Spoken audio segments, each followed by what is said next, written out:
Hey, folks, coming up on Roland Martin Unfiltered for Monday, May 13th, 2019, Sirius XM Radio responds to the Congressional Black Caucus's demand for more diversity in upper management and on their board of directors. We'll share that letter with you. Crystal Mason, the woman who was sentenced to 5 years in prison for illegally voting, is getting some major legal help with her appeal. The police officer accused of using a banned chokehold on Eric Garner in New York is finally facing a disciplinary hearing. The woman who tried to get a Metro worker fired in D.C. for eating on the train got fired from her book publisher for not minding her own damn business. We'll tell you about that story. Plus, in Memphis, Martavious Banks, the man who was shot by police, has been indicted, but the cops involved won't be charged for shooting him. And a Montgomery County Maryland police officer caught on camera using the N-word, while a black officer stood there and did nothing. It's time to bring the funk on Roland Martin Unfiltered. Let's go. He's got it. Whatever the biz, he's on it. Whatever it is, he's got the scoop, the fact, the find. And when it breaks, he's right on time and it's rolling. Best believe he's knowing. Putting it down from sports to news to politics. With entertainment just for kicks, he's rolling. It's on go, y'all. It's Roland Martin, yeah. Rolling with Roland now. He's funk, he's fresh, he's real, the best, you know he's Roland Martin now.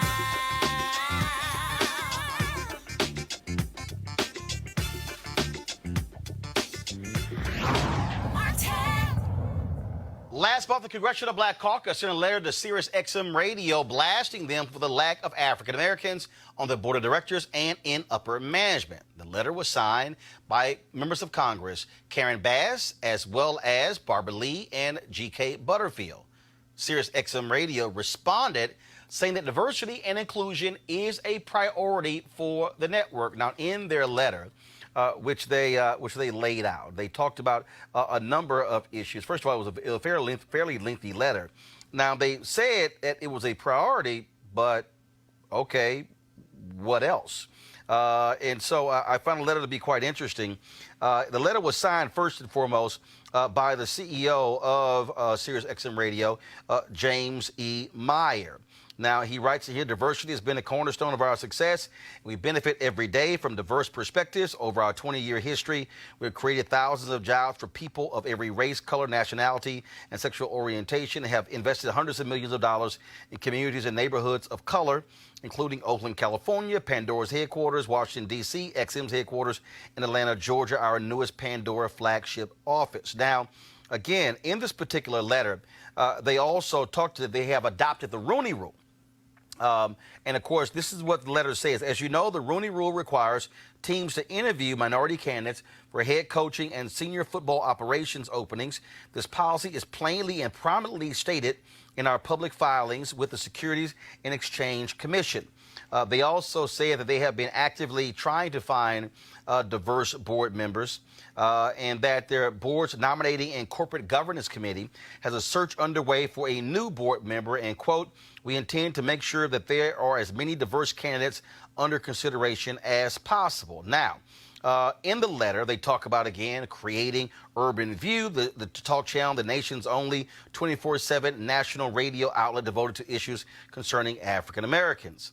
And again, talking about building a diverse workforce, but nowhere in here have they said what they're doing when it comes to hiring African Americans in the upper echelon. Now, what was interesting is that there are folks who always say that, well, you know what, I don't know why you make a big deal out of this, but the reality is when you look at who is making the decisions when it comes to not only the content, but also the jobs and the hiring, we want to make sure that black people are in those positions. This is also, so the CBC should be holding them accountable. One of the things they've been talking about is the importance of diversity as well. And so one of the things that we've also been dealing with, of course, is I'm Vice President for Digital for the National Association of Black Journalists.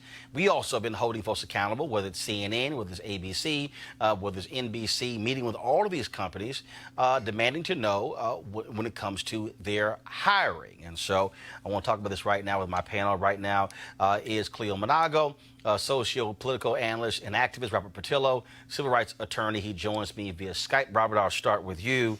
The CBC is using their clout, now the Democrats control the House, to call these companies out. They have created, Congresswoman Maxine Waters has created a subcommittee dealing with the issue of diversity, holding these publicly traded companies accountable and these corporations for issues of diversity. To me, and I'll go back to Maynard Jackson. He had the 3 B's, the ballot, the book, and the buck.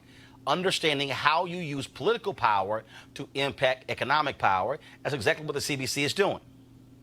Absolutely, and the CBC is serving one of their crucial roles, which is the role of oversight over these corporations. They use the public airways. They use our satellite system. They use infrastructure paid for by all taxpayers, and because of that, they need to be held to the same standard as other companies, ensuring minority inclusion and diversity. It's not enough to have a hip-hop station. It's not enough to have a talk station. We want to see who's on your board of directors, who's in your upper management, what is your pipeline issues, how are you reaching out to black colleges and high schools to ensure that you do create a situation where leadership in the future is more reflective of the audience and not simply old white guys sitting around making money off of black music, which is how things have been for the last century and a half. Let's move the ball forward. The CBC is doing exactly what they should be doing.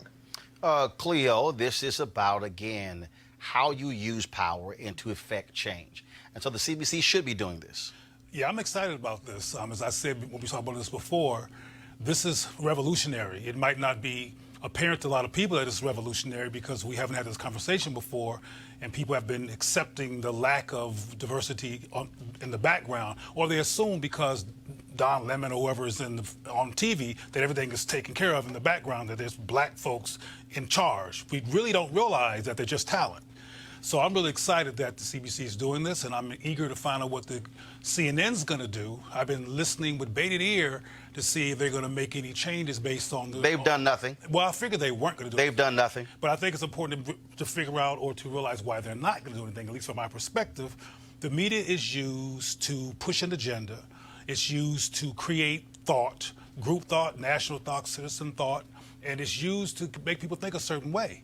And white people benefit from those campaigns, so they're not willing to give up what they've used to control us. I mean, you might have seen the heightened of disproportionate interracial couples that are outnumbering black-on-black couples in the press. There's an agenda there from my perspective. So this is great. Hopefully, both the CBC as well as CNN and Sirius follows through with some kind of transformation. However, I'm concerned about tokenism.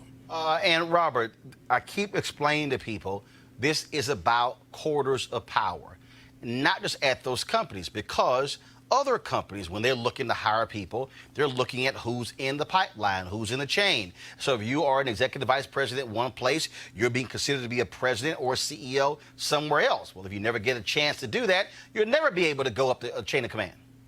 Well, it's kind of like the Rooney Rule in football. And they instituted this rule about a decade and a half ago, where even if you're not going to hire a black coach, you at least need to interview a black coach and a black person for that front office position, because it gets that person in front of those audiences, gets you into those corridors of power. It puts you in a position where maybe you don't get the job for the Steelers this year, but you might get the job for the Dolphins next year. And we have to do the same thing in corporate America, because many of these corporate boards, I spent years with the Rainbow Push Coalition, the Reverend Jackson and Janice Mathis in the Atlanta office, analyzing corporate boards, analyzing what they do. And it's very easy to put a smiling person of color out front to be your spokesperson, but when it comes down to making the decisions, deciding who's going to be your supply chain, what minority contractors you're going to be in, what are going to be the minority set-asides in your business, what's going to be your future diversity plan, there is often no plan for that.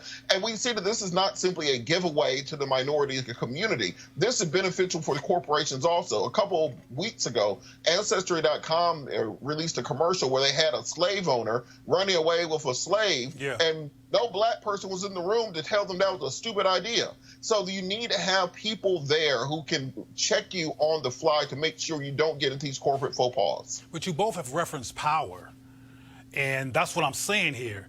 They're not interested. I mean, Roland already said that CNN hasn't made any moves yet. This is serious, y'all.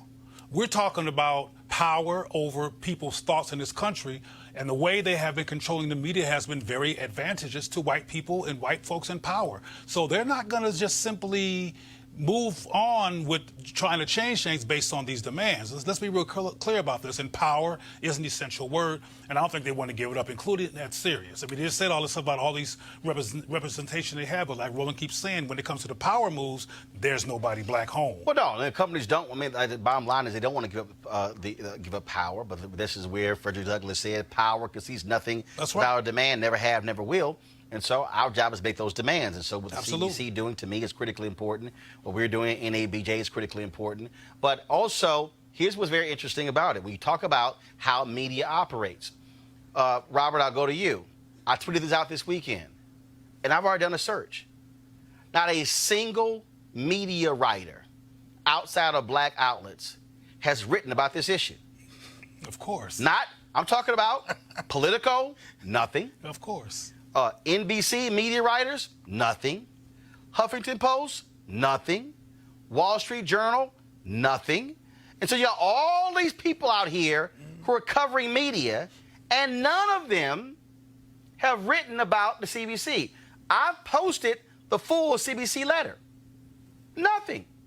Nothing at all. And that's also part of the deal. This is also why media does not like when others call them out. And so these media writers are doing the bidding of these companies, and that's the game they're playing. Just like I tweeted Howard Kurtz and said, how is it that Howard Kurtz has said nothing? He has a media show on Fox News. Brian Stetler has a media show on CNN. They've said nothing about what the CBC is demanding from Sirius, and they have said nothing about NABJ calling out CNN. Media, white folks in media protecting white folks in media, Robert.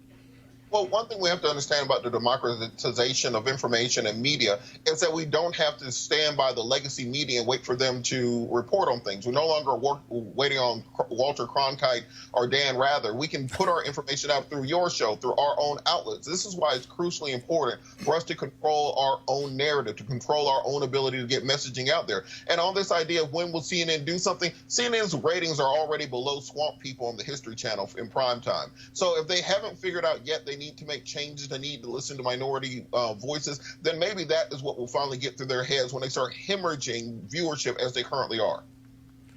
Well, it's true that we should have independent black media. I support it. Every chance I get, I'm involved. However, we also need to hold accountable the white supremacist agenda and the benign behavior of these people in these power positions that control major thought in this country.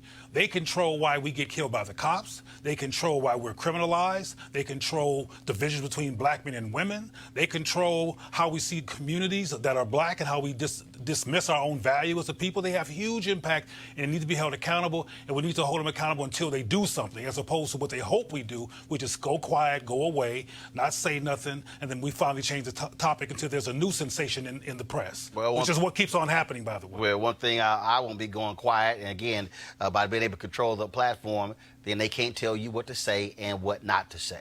All right, folks, let's go to our second story. The Leadership Conference on Civil and Human Rights, they have sent a letter to all United States senators encouraging them to oppose the confirmation of judicial nominees who won't state that Brown versus Board of Education was correctly decided. There's a list of 27 pending nominees. This week marked the 65th anniversary of Brown versus Board of Education. And Robert, we have seen numerous individuals who've come before the Senate Committee, and they won't say that Brown was correctly decided. Now, there's this whole deal of I don't want to, go on record as answering specific questions, but damn, if you can't say that Brown was correctly decided, you have no business being on the federal bench. All right, let me bifurcate my answer real quick. So the first part is going to be the legal analysis of this. What many of the judicial nominees are saying is that because you are asking them to rule on something speculatively, because you're asking them to give their decision on something, that can be used in oral arguments or in Supreme Court and amicus briefs in the future, quoting back to their Senate testimony during their confirmation hearing. But they're not ruling. They were specifically asked, do you believe that Brown versus Board of Education was correctly decided, which ended segregation in schools? That's the case. And as I said, I'm giving you their rationale for why they are not answering that, because they don't want to be held to an answer in the future on these issues. What? What's the answer they're being held to? Yes. Well, no, because if let's say that this is a hypothetical that I saw in on law.com a couple weeks ago. Let's say in the future it's a question of do illegal immigrant students get the same rights as American students? Do we issue the same protections for trans students as we do for African American students? And do we cite back to these statements on Brown later on? That's the hypothetical situation there, and that's the reason they don't want to lock themselves into that. However, I do think that these are very intelligent and smart lawyers who should be able to craft an answer that both affirms their commitment to Brown and preserves their ability to have leeway and not be locked into that in the future. I think it's an exercise in cowardice for these people not to be able to answer a simple question on Brown versus the Board of Education, one of the bedrock pieces of Supreme Court jurisprudence from the 20th century. If you can't say you support Brown, then you probably don't need to be on any federal bench. I'm not convinced they actually agree with Brown, Cleo. Exactly. I mean, sometimes people kill me with logic and breaking down the facts of the matter as if they matter to these people. These people don't want to articulate anything that's going to put a wrench in their power. They don't want to support something that's going to create room for so-called minorities and so-called immigrants to come in here and interrupt their make America great again agenda. It's really that simple. Their intellect and their legal capacity to litigate, etc., is not the issue. Their position and their philosophy is the issue, and they don't want to do anything that's going to go against their white nationalist philosophy. Well, I just think that this is not hard. And the fact of the matter is, these are largely conservative judges who are being asked the question, and they won't answer it. 90% of the judges that Donald Trump has appointed have been white men. Mm-hmm. I think one has been African American. What you are seeing is clearly, Robert, an effort by Trump, by Mitch McConnell and Republicans. They want to put largely white men, far right-wing men, on the federal bench so they can be there for the next 40 years. Period. Well, this is part of the reason I think people need to start, and should have started 5 years ago, paying attention to Mitch McConnell. Because what Mitch McConnell did throughout the Obama administration wasn't just to block Eric Garland. He blocked federal judicial nominees throughout the entire Obama administration, to the point that when Trump took office, there were over 100 vacant judgeships which had not come to a vote. And by Republicans keeping the Senate and increasing their margin in the 2018 midterms, Democrats have to make this their top issue going into 2020, the preservation of the judiciary. Because no matter who wins the House, the Senate, the presidency, if you allow Republicans to place 100 new federal judges on the bench over the course of the next several years, and maybe between 3 and 4 more additional Supreme Court justices on the bench, everything else becomes academic. That's the only thing that matters for the next half-century of American life. So while we're running around chasing all these issues, we're going to repeal the Electoral College, we're going to have a Green New Deal, every candidate needs to be keying in on this issue of the judiciary, because that's what matters, not just for our lifetime, but for our children's lifetime after us. But also, I think this goes right into the fundamental problem the Democrats have right now, is you've got all these folks who are running for president. Now you might have a 24th person jump in, the guy who was the governor of Montana, even though Chuck Schumer would love for him to run for the U.S. Senate there.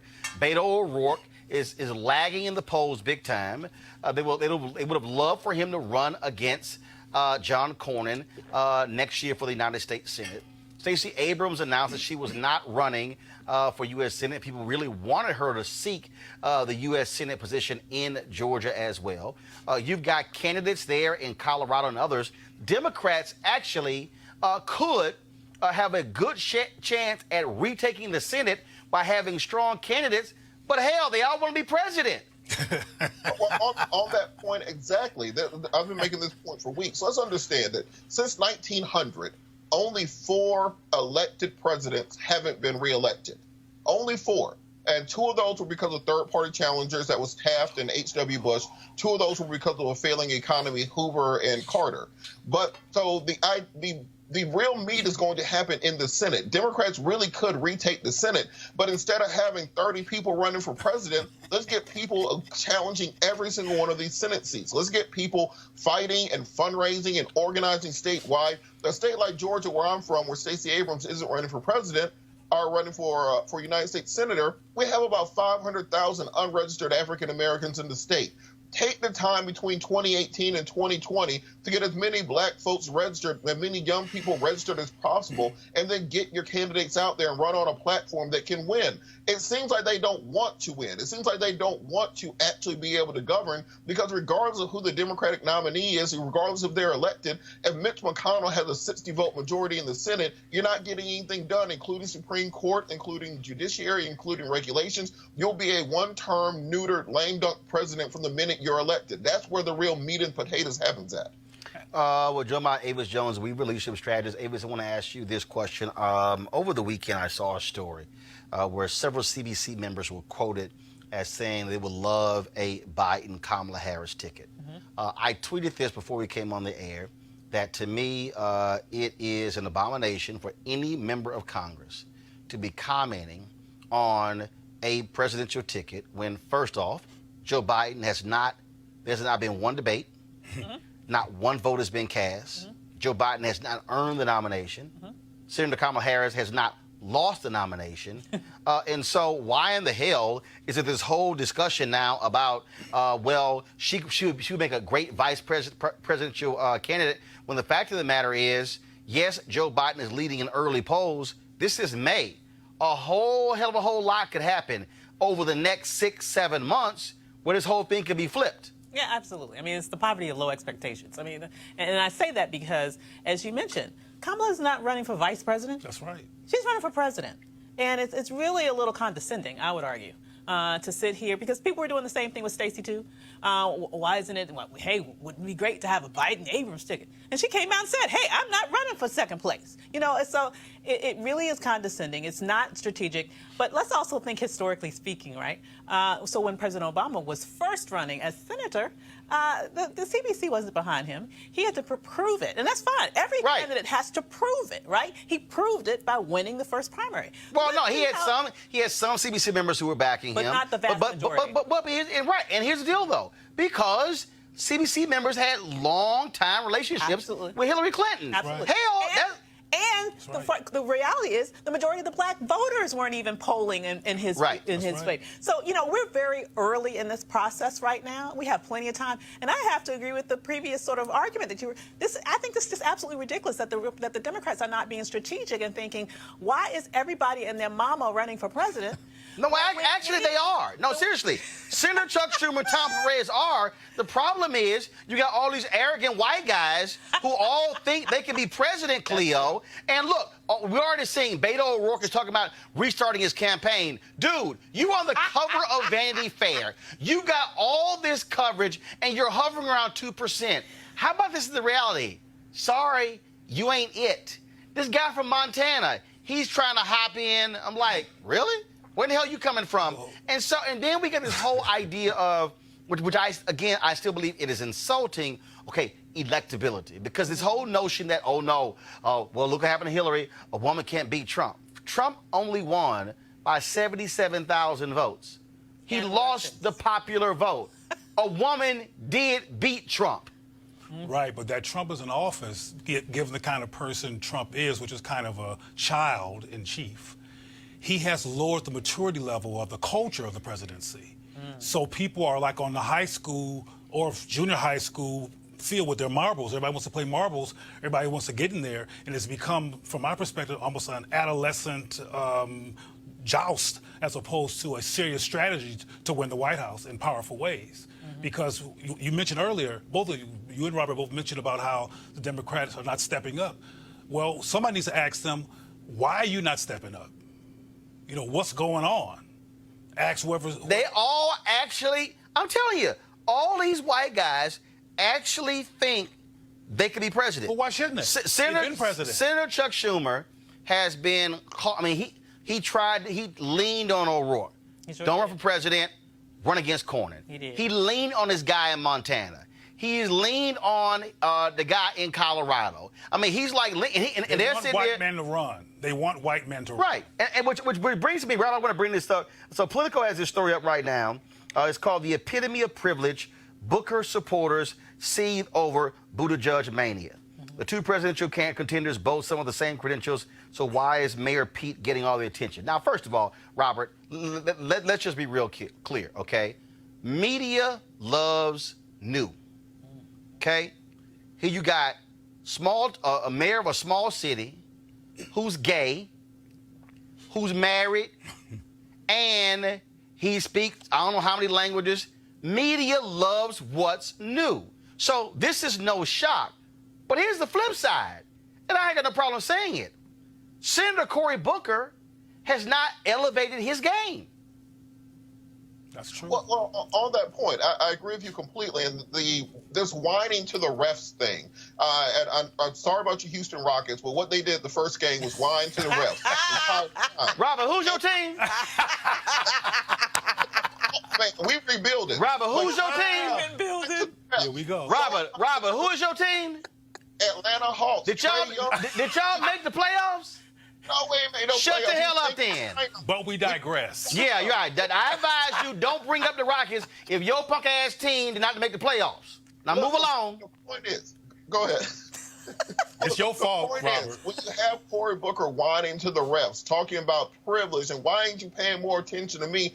On the policy front, Elizabeth Warren is killing the whole field. That's right. On the That's right. excitement front, you got Mayor Pete killing the field. There's no mandate for Cory to run. There's no constituency behind him. I don't know what his true issues are that he's running on. I should be his natural demographic that he's appealing to. I can't tell you nothing about him.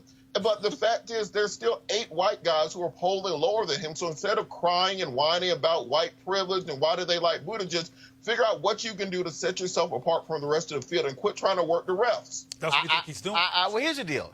I do concur with the amount of attention these white boys are getting over women in the race.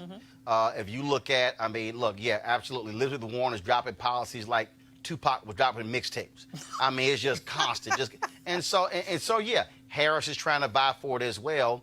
And again, because we have to also understand the dynamics here. And that is what you have here. You got mostly white boys who are in media. Most of the people who cover politics are white boys.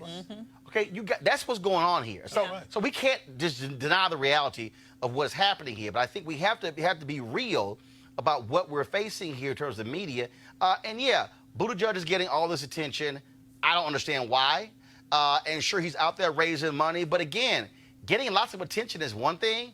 Beto O'Rourke got tons of attention. The question, though, is what are you saying or doing that's going to resonate? Are you building infrastructure? Are you on the ground? See, here's my deal. Attention is one thing, but are you methodically building your support? In South Carolina? Are you building it in California, in Nevada, in Florida? So let's say, because I'm telling you right now, if I'm Cory Booker or Kamala Harris or Julian Castro, I don't give a damn about Iowa and New Hampshire. I don't. Damn. No, I don't give a damn. Because the reality is... Didn't they help Obama? Huh? Didn't they help Obama? Well, no. First of all, 2008 was totally different. So let me walk folks through. Here's the deal. True. It's 2000. So Iowa was 90% white. New Hampshire is about 94% white. The reality is that's not how you're gonna win. Okay. So second of all, I can also concede those states. By the time Iowans vote in the first caucus, California would have already started early voting. So if you're running, you can say, you know what, y'all can spend all your time in Iowa. I'm gonna go over here. And then you can look. I remember the year Rudy Giuliani ran, and of course he waited till Florida. It was the dumbest decision in the world. But this year the rules are totally different because of how they moved up. And so the old rule of when Iowa set the stage, or sets the next stage up, even for Obama, that's now out. That's now out because how the rules have been changed. Where really the first, I dare say, 6 to 8 states will determine who stays in the game. So you can pretty much skip Iowa, New Hampshire. You can focus on California, Nevada, South Carolina, and still do well. However, Iowa helped to determine the relevance of the black candidate because they were majority white, and they supported the black candidate. And that shifted people's perspective on the Congress, on everything. But also, there's some though, black people running now, too. No, you're very true. But Iowa also made a difference because it exposed Hillary Clinton as vulnerable. He beat her in Iowa. That's right. That was also the dynamic there that I think that was different. So I get that. I'm just saying, as I look at coverage, as I look at how folks are paying attention, at the end of the day, if I'm Senator Cory Booker, I'm not bitching and moaning about coverage. I'm building infrastructure. Better be building it. I'm building ground game. Gotcha. Because you can't get a single vote based upon a newspaper article. Right. If I got ground game, I can beat all your, glorious coverage. Here's the thing: if I was him and any of them, and Kamala and any of them, listen, don't worry about Buttigieg, whatever his name is. Here's the thing: it's a grand opening, grand closing situation. Because the minute he gets to South Carolina, his ass is going to be off. He's just going to be gone. He's going to be gone. He has some serious problems with his constituency because they are overwhelmingly white. Black folks don't know him, and what we do know about him, we don't like. I mean, there's just one problem after the other with him. This issue of the All Lives Matter thing, which he now claims he didn't understand what that means. Yes, I don't believe that. His boo? His boo? Remember his boo? I don't know about the boo. That was to get the black vote. But the issue with his when he fired the black sheriff, for example, and all of the cover-up that's going on right now in terms of the tapes in his own administration, the degree to which the black community in his own city don't like him. And are polling against him because they said that he has done nothing for them. In fact, their economic situation is worse than it has been previously. But here's the piece where we are, Robert. It's real simple. The first debate isn't until next month. I mean, here's the deal. If you're Senator Cory Booker, go into that first debate, kill it. Game changes. Go to the second debate in July, kill it. Game changes. I got to remind people, Obama was down 20-plus points to Hillary Clinton in August of 2007, and it wasn't until there was a debate that I believe was in October of 2007 where Hillary Clinton screwed up the question related to driver's licenses for undocumented workers, and that was the opening where the crack was open that Obama was able to get into and then be able to bring those numbers down. As late as August, he was down 20-plus points. It's way too early for all this nonsense. Robert, final comment on this. Well, not just that.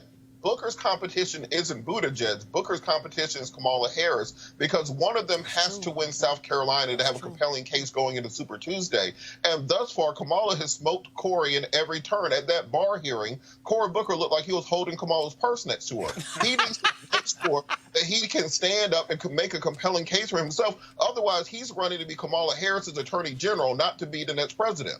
Well, here's the other deal. Again, very simple. The reality is this here.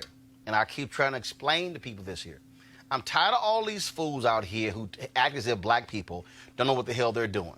Black people are some of the smartest voters in the world. Black folks want to see Trump lose. Early polling right now shows Joe Biden with a commanding lead in South Carolina. Why? Because of African Americans. We have to understand that how black voters in 1984 weren't caught up in Run, Jesse, Run. Black folks love Reverend Jackson. They couldn't stand Ronald Reagan. Who do they support? Walter Mondale. Same thing happened in 1988. Remember the year 2004? Former Senator Carol Moseley Braun and Al Sharpton, they both ran. Black folks didn't give a damn about neither one of them. Not one. I remember betting Keith Klingscales, who then was the CEO of Vanguard Media. Keith just swore to me, we bet a steak dinner, that he said, man, Sharpton's going to win South Carolina. I said, Al Sharpton won't even come in third place in South Carolina. And he didn't. Because black voters were concerned about beating then President George W. Bush. And so I don't understand why folks don't understand where black voters are. And so Joe Biden right now is polling very well. The bottom line, though, is we'll see what happens with him, with Senator Sanders, with Elizabeth Warren. But again, to everybody who's watching, I want y'all to understand, ain't nobody casting a vote for at least 7 months, okay? And so all this crap, y'all don't get all excited about, oh, this early poll, this don't mean nothing. Because until you have debates and then they begin to go head to head, then you're going to see the real thing happen. So we'll let y'all know what's going on. Hey, the Texas ACLU and the Texas Civil Rights Project have joined attorney Kim Cole in getting her efforts to get a new trial for Crystal Mason. Crystal, of course, was a black woman sentenced to 5 years in prison for illegally voting for violating her parole. Now, remember, she violating her parole on the state level, but voting illegally on the, she violated her parole on the federal level. She is in a halfway house, but she still is facing the 5 years on the state level. Crystal and her attorney will be joining us right here, Roland Martin Unfiltered, on Wednesday. All right, folks, going to a break right now. We come back. We're going to talk about New York City. Finally, the cop who killed Eric Garner facing a hearing. I'll tell you all about it when we come back on Roland Martin Unfiltered.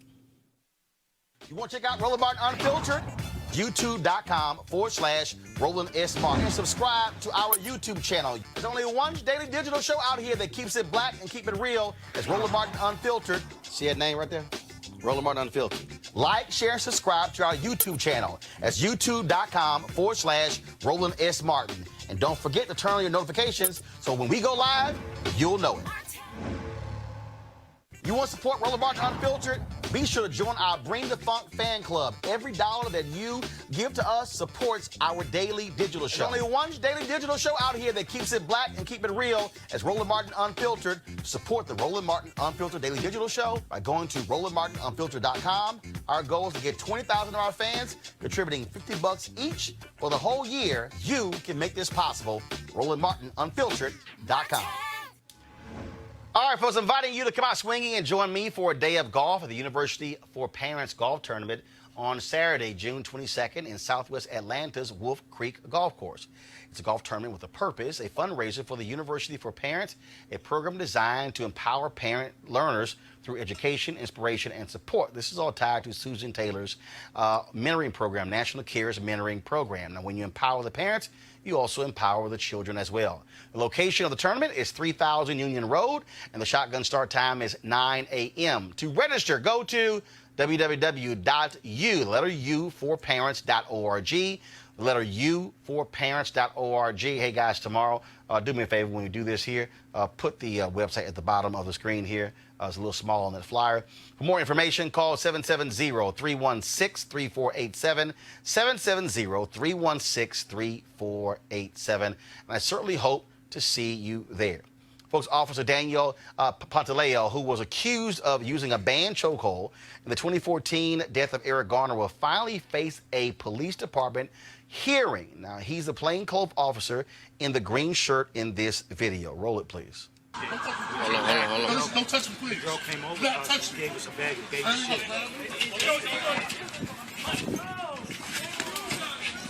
Damn, man.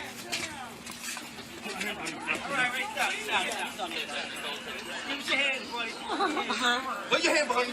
Put your hand behind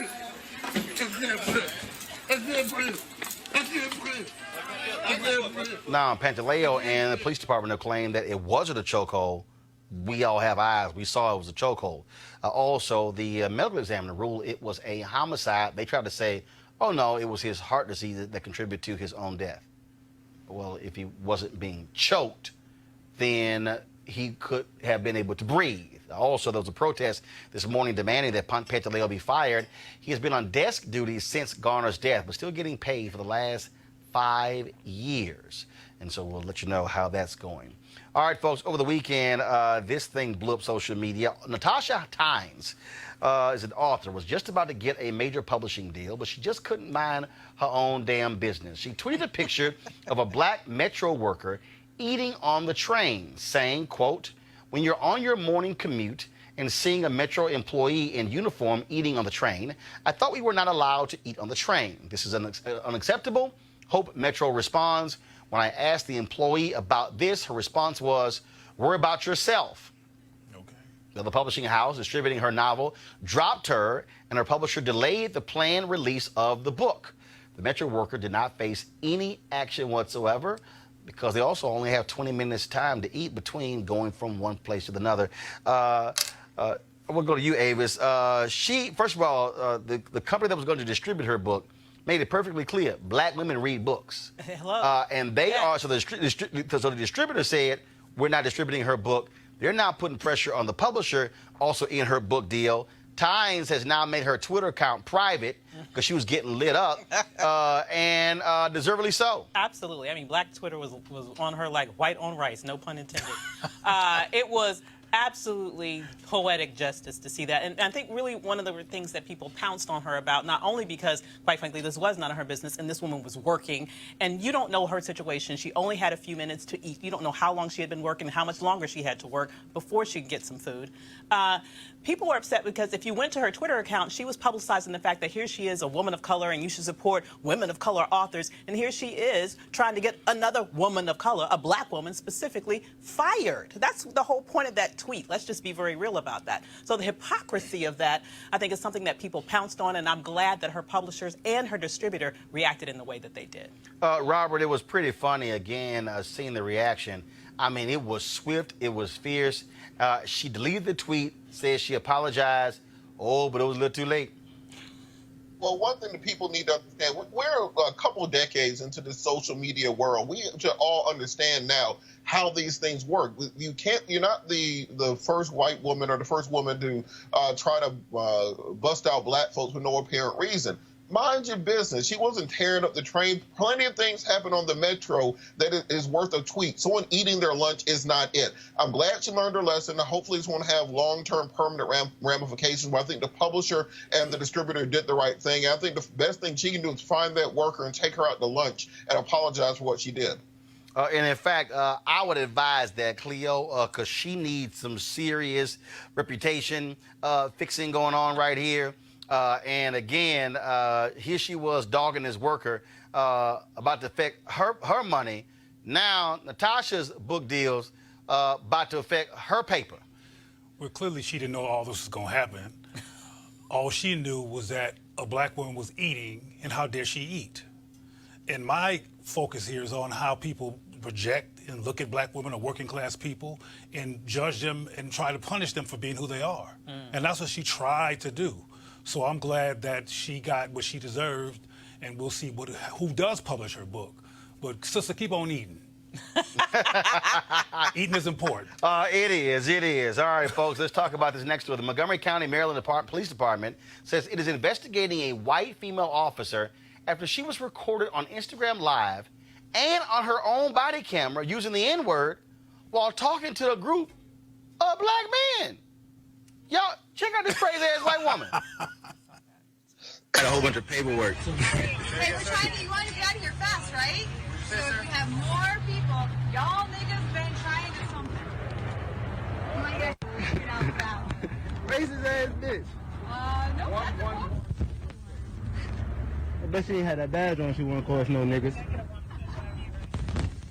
Oh, yeah, this took place outside a McDonald's restaurant in Silver Spring, Maryland, where, according to Montgomery County Police spokesman Captain Thomas Jordan, 4 African-American men were originally approached by an officer for loitering and trespassing. Now, cue up the tape again, because I want y'all to see there's a black cop standing right there who's writing.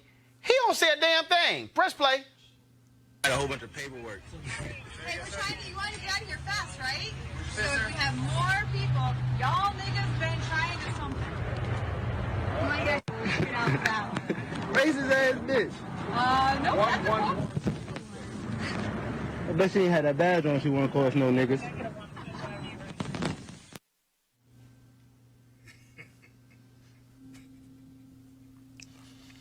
Well, Lord have mercy. another white woman freestyling. You know, but the issue, though, like you already raised, Roland, is that the brother was sitting there, he didn't miss a beat. Right, he just sitting here, like, filling the report out. Just like when a brother or sister's being harassed by cops, beat, lied on, killed, some of them show up and co-sign the ticket. So, you know, I'm mixed about this. Obviously, I'm against the N-word. I don't use the N-word, but the N-word is so part of our culture, and she probably was thinking of a song she heard that morning on the radio. Who knows? It's wrong. So don't get the impression from me that I'm saying it is right. Right. But Ava, she was mighty damn free. She was too damn familiar. No. She got a little white rhythm on it. No. Right, it's like Okay. y'all niggas. And why is she still employed? I mean, the only statement that I've seen from the Montgomery County Police Department is that they're going to look into this. She does not need to be employed, because if she feels that comfortable to be calling black people niggas, knowing that she has her own body cam on, knowing that she's being videotaped because something is, I mean, clearly you can see her in clear view, then what else is she comfortable doing, knowing that they're not going to be any I consequences? think this goes beyond her, Avis. I think, as I said earlier, what about the cops who I were agree. sitting right there, didn't flinch, didn't move, smoothly completely continued to write? When we punish, quote, the white woman for doing what she's doing, what are we going to do about the co-signing black people? Robert, she was mighty damn comfortable. Well, you can tell from the black officer's reaction or lack thereof. She says that all the time. Yeah, exactly. Exactly. Say it. He probably is in the car listening to songs, rhyming along with her while she's doing it. She was a little bit too familiar. This wasn't a slip of the tongue. This is just how she talks normally. Yep. So you need to bring that whole crew, that whole shift in, and explain to them to get their white woman under control. You can't just have her out in these streets wilding out and making us all look bad. Look, if you're going to be teaching her to say all this stuff, you got to be held accountable for what you taught her. So you need to get that bald-head dude who was writing, get him in there and get him on probation too, because he can't be training these white folks to act like this. He going to get her beat. Bottom line is, yeah, I can't wait to see what their response is. And again, I'm waiting for the fraternal order police to go, it's okay. She was just trying to be familiar. You know that's coming. You know that's coming. Like you know it's coming. All right, folks, let's talk about a case, this stunning case. Police officers involved during the shooting of Martavious Banks. Okay, this has been crazy, y'all. Have been cleared of criminal charges. Now, Banks was shot by Memphis Police Department officer in September. The officers involved in the incident did not have their body cameras turned on during the incident. In fact, they were turned off. Banks is up on charges of intentionally evading arrest in a motor vehicle with risk of harm to others, unlawful possession of a weapon, driving while license suspended, revoked or canceled, and reckless driving. It's really, Robert? So the brother gets shot. They happen not to turn the cameras on, and now he's facing charges.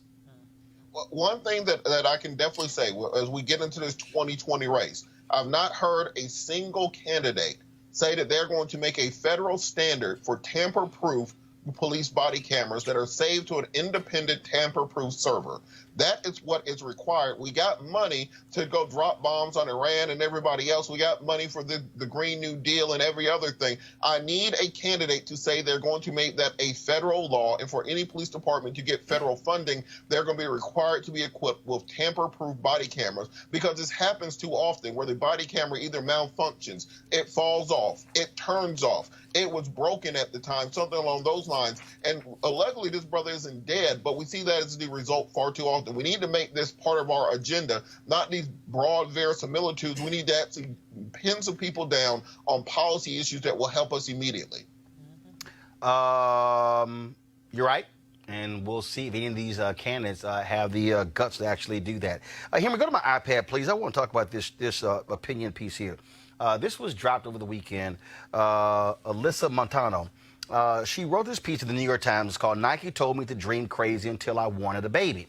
And she talks about, of course, being one of the Nike athletes. But then when she got pregnant, she was not able to get paid. And so she talked about the difficulty. And so she basically calls Nike out. And she said it's just advertising. She says that the best of the best can supplement that income with prize money from winning races outright, but the majority of athletes who are often the breadwinners for their families sign exclusive 5- or 6-figure deals that keep them bound to a single company. For the vast majority of athletes, the sport is a way to earn a decent living by doing what they love and excel at. They don't get rich. But she says that look, it changes. This is what she says is interesting. Now, remember when Beyonce met with Reebok and they didn't have anybody who looked like her, she like, I'm out of here. Well, Alyssa writes that the 4 Nike executives who negotiate contracts for track and field athletes are all men. Phoebe Wright says getting pregnant is the kiss of death for a female athlete. Said Phoebe Wright, who was a runner sponsored by Nike from 2010 through 2016, there's no way I'd tell Nike if I were pregnant. And a number of women in here talked about this here in terms of not being able to still be supported by the company. What they're saying here, Avis, is that these companies are only paying folks while they are actually performing. But the women are saying, well, if we have a baby, we can't perform, we should still get paid while we are recovering from having a baby. Absolutely. And I'm going to, beyond just the common sense moral case that can be made around this, let's just talk about this strictly as business. Guess what, Nike? Pregnant women actually work out.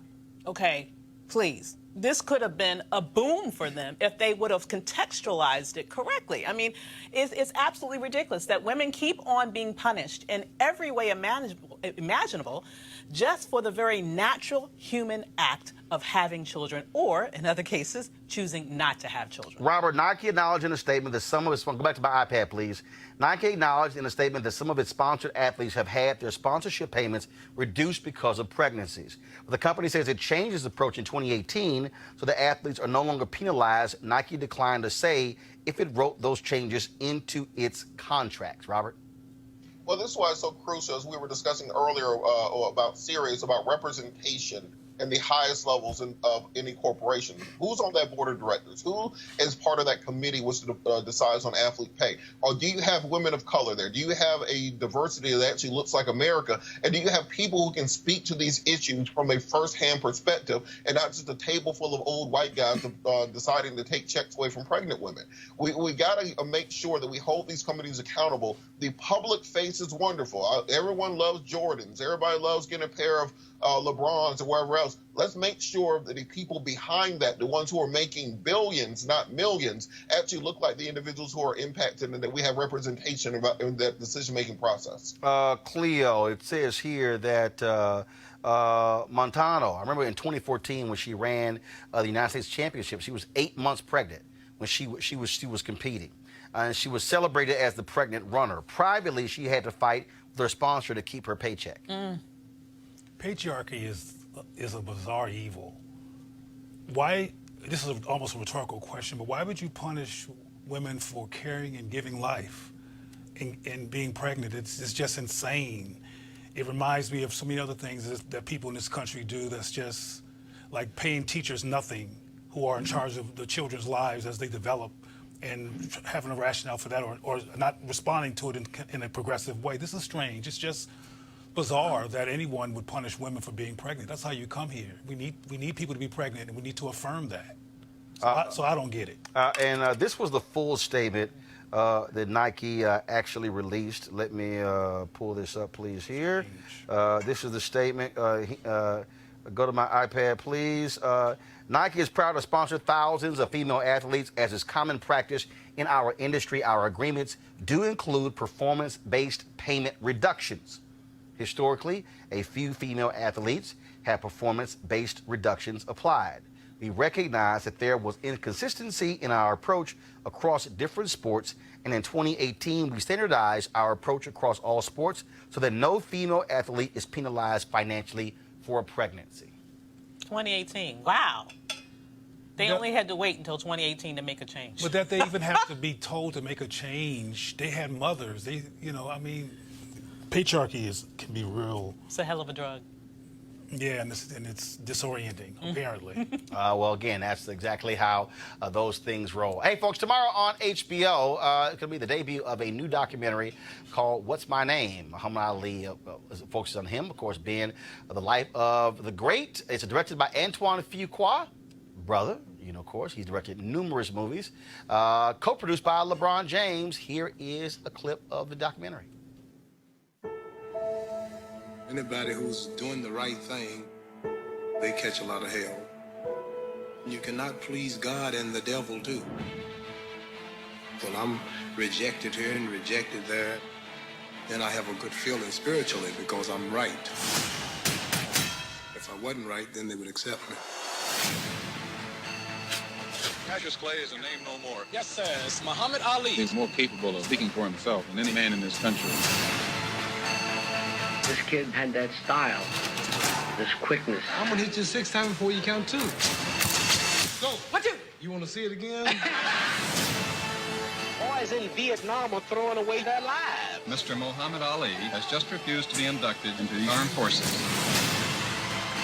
He got the title because the draft took my title. I'm through. You won't hear no more about Joe Frazier. Here comes Muhammad Ali. I'm the boldest, the most creative, greatest fighter of all time. I'm out to conquer immortality.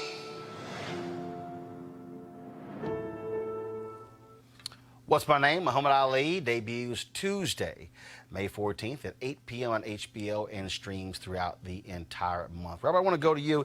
It's still interesting to me how America is just so fascinated with Muhammad Ali, but gets really pissed off when black athletes today actually have the audacity to speak out on issues, to say, I'm not going to go to the White House because you've got a deplorable person who is sitting in the Oval Office. You look at Colin Kaepernick, all of these scrubs still being signed by NFL teams, and not one team will actually even bring him into training camp. America loves to, again, lift somebody up, but they don't really like it in real time when black athletes speak up. Well, what people really enjoy is his story. They love being able to make up a story about somebody, co-opt their agenda, whitewash it, and then reuse it and repackage it for their own purposes. So whenever you hear somebody say that they love Muhammad Ali and hate Colin Kaepernick, in 20 years they're going to tell you how much they love Colin Kaepernick the entire time. The same thing where now you're hearing white conservative Republicans quoting Dr. King all the time, because now they're able to take his message, whitewash it, co-opt it, repackage it, and send it back to you like you foolish. I've even started to hear conservatives quoting Malcolm X because part of what he said fits their agenda. And so you cannot allow other people to control your history, control your knowledge, control your understanding of what actually happened. And we need to hold people's feet to the fire. When they say shut up and dribble now, we have to make sure that they cannot come right back after it and say how much they love Muhammad Ali and many of the activists in the 1960s. The battle never ended. The characters change, the combatants change, but the battle continues. And we have to make sure that these same people can no longer just switch sides as convenient to them. What you got here, Avis, is simple. And that is America wants to praise you after the fact. When you're going through hell, he was vilified. Absolutely, and he was exactly right in his own words in terms of when he was standing up by his moral principles and he was standing up with right. At that time, as you mentioned, people, the vast majority of the American public, was vilifying him. And as was just mentioned, it's when you have decades that go past, people can then pick and choose. And when he's, quite frankly, was unable to, because of his Parkinson, to really be able to verbalize his opinions as powerfully as he had in his younger years, his whole history had been whitewashed. And so, you know, it's a pet peeve of mine that I do hear people who will, on the one hand, they'll talk about Muhammad Ali, they'll talk about MLK, but on the other hand, you're right, they'll castigate the very people in real time who are the people that those two men would have stood up for and been right beside if they were here today. Well, when Colin Kaepernick dies, he'll get a movie. And my point is that when black truth tellers are alive, Muhammad Ali, Marcus Garvey, Malcolm X, Martin Luther King, they're vilified. When they can't speak for themselves, they become ghosts and legends, then we raise them up because they're not a threat anymore and they can't come back and re-articulate the power of their words anymore. And this is great that Muhammad Ali is being praised, but when he was alive, films like this should have been made. But this is the press that's controlling this. But also, the press won't allow these kind of videos to be made when the person's still alive. I also dare say that America loved Muhammad Ali the moment he could not talk. That's the same thing. Same thing. I mean, I don't care. Had Muhammad Ali not been affected by Parkinson's disease and was able to speak out on injustices. Exactly. Oh my God, they still would be throwing him under the bus.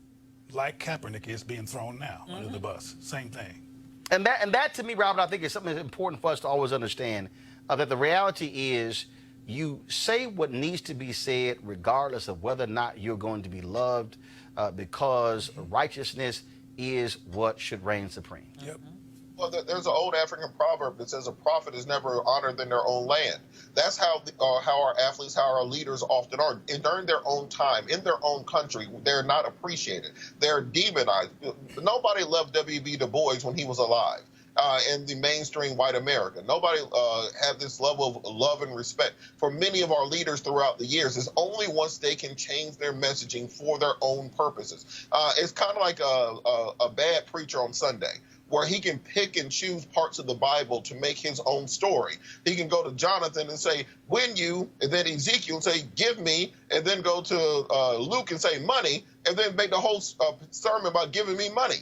That's how these people do with our leadership, where they pick and choose parts of what they say to bring out the point they're trying to make. We have to dominate our own education and our own history. Don't make Black History Month just February. Make it 365 days a year. Don't worry about the schools and McDonald's doing it. Do it for your own children, your own family, so they know the real story when they go into the real world. All right, then. All right, folks, I'm sitting here wearing this T-shirt this weekend. I flew to St. Louis to watch Tyler Perry's final Medea play. It's only they've been traveling since January. 112 sold-out shows across the country. St. Louis was jam-packed, sold out as well. They're going to be in Pittsburgh and New York this week. And so Tyler been hitting me up saying, hey, you got to come check it out. And so I appreciate him and their crew giving me the gift bag. And so I said, what? This is the first, actually, Medea play I actually seen. Had you seen any of them before? I've not seen a play. I've not seen any of his plays. Cleo? I have not been interested in Medea. Robert, had you seen any of them? I'm not going to watch no 6'5" man in a dress, but what if they were 6 feet? 5'9". Then you going to watch? I love the studio and all the help they're giving to African-American films and movies and actors. I ain't watching no man in a dress. I'll tell you what, though, Medea Plays made all that possible. And so I certainly had a good time, and I did. I mean, it's just true. I mean, look, at the end of the day, this is the second studio that he's built, and so that's actually what led to all of that. And so you got that 300-acre compound, which is major, there in Atlanta. And so, again, so it was great seeing David Mann, Tamla Mann, Cassie, all the folks who are in it. And so, again, St. Louis, it was great seeing all of y'all there as well. All right, folks, that's it for us. Be sure to support Roland Martin Unfiltered by going to RolandMartinUnfiltered.com. Every dollar you give joining our Bring the Funk fan club goes to support this show. Tomorrow, we're going to be on location from the Bible Museum here in Washington, D.C. There's a screening of a powerful new movie that's opening in June about Emmanuel 9. We will have some of the survivors on our show tomorrow. So we'll be broadcasting on location. I'm going to also be moderating a panel after the screening of the movie. We'll be live streaming that for you as well. And so you do not want to miss that tomorrow. And so only this show will be doing that, folks, which is one of the reasons why you need to support this. Black-owned, independent. We call our own shots, speak our own truth, and we ain't got to ask nobody for permission. And so please go to RolandMartinUnfiltered.com. Also, Friday, I'm going to be giving the commencement speech at Bowie State. It'll be the 18th college commencement speech that I've given. Looking forward to that. And so all this week, we're going to be live streaming. We're going to be restreaming, actually, a number of the other commencement speeches that I've given over the last several years. And so I did Virginia University of Lynchburg a couple of weeks ago. And so we're going to stream that for you right after this show ends. And so we had some fun ones. And y'all really going to enjoy this because, see, one of the things I can't stand when I do graduations, you know, like I appreciate that a brother who sang a song. I think it was Total Praise, was one of those songs, but it was a little too slow for me. So I had to say, y'all got to crank this thing up before I speak. And so same thing. And so you'll see some of the commencement speeches. Like if you go to Google right now and you type in Roland Martin in Grambling State or South Carolina State, and when you see the band getting funky, that was because I told him to go ahead and get funky. So we turned out graduation, and so it was hilarious because the presidents were looking like, I know he didn't, but then when you commence a speaker, you can do what the hell you want to do. So that's how we roll. So we're going to have those speeches for you streaming this week, so we certainly hope you enjoy them. Looking forward to that. So I'll see you guys tomorrow. Got to go. Holla!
You want to check out Roland Martin Unfiltered?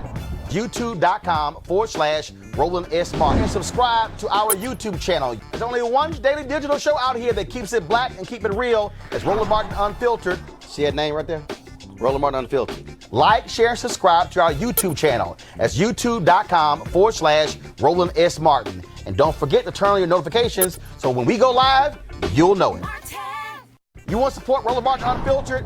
Be sure to join our Bring the Funk fan club. Every dollar that you give to us supports our daily digital show. There's only one daily digital show out here that keeps it black and keep it real. As Roland Martin Unfiltered. Support the Roland Martin Unfiltered daily digital show by going to RolandMartinUnfiltered.com. Our goal is to get 20,000 of our fans contributing $50 each for the whole year. You can make this possible. RolandMartinUnfiltered.com. Hey fam, want to check out Roland Martin Unfiltered? The blackest show on all of digital, cable, and broadcast. Check out our audio podcast. There's only one daily digital show out here that keeps it black and keep it real. As Roland Martin Unfiltered. Press play.